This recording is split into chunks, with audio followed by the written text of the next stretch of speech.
of hands, and that's what he represents.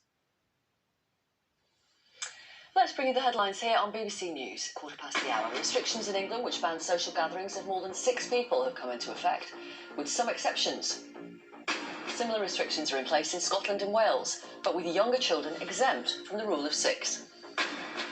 Japan, as we've just been hearing, has a new incoming Prime Minister as the governing Liberal Democratic Party elects Yoshihide Suga to replace Shinzo Abe.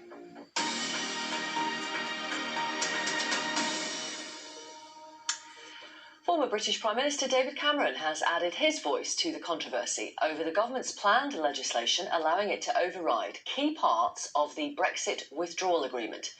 He said breaking an international treaty was the very, very last thing you should contemplate.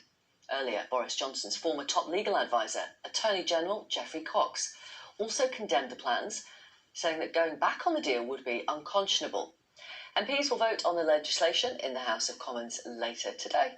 Let's talk to our political correspondent, Jonathan Blake. So the voices keep coming.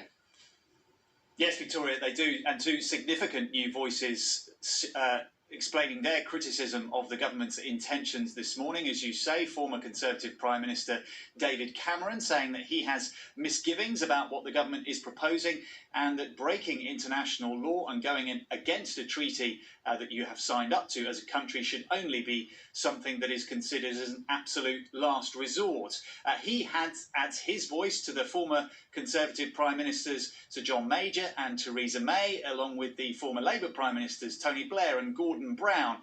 Downing Street won't be too worried about what those people have had to say, but perhaps in a slightly different category is the former Conservative Attorney General who was in that role when the government's withdrawal agreement, the Brexit deal signed with the EU over the terms of our departure from the European Union, was being drawn up. Now, he is someone who is a committed Brexiteer, and this morning he has been saying that what the government is planning is not only something that it shouldn't consider doing, but that it doesn't have to consider doing.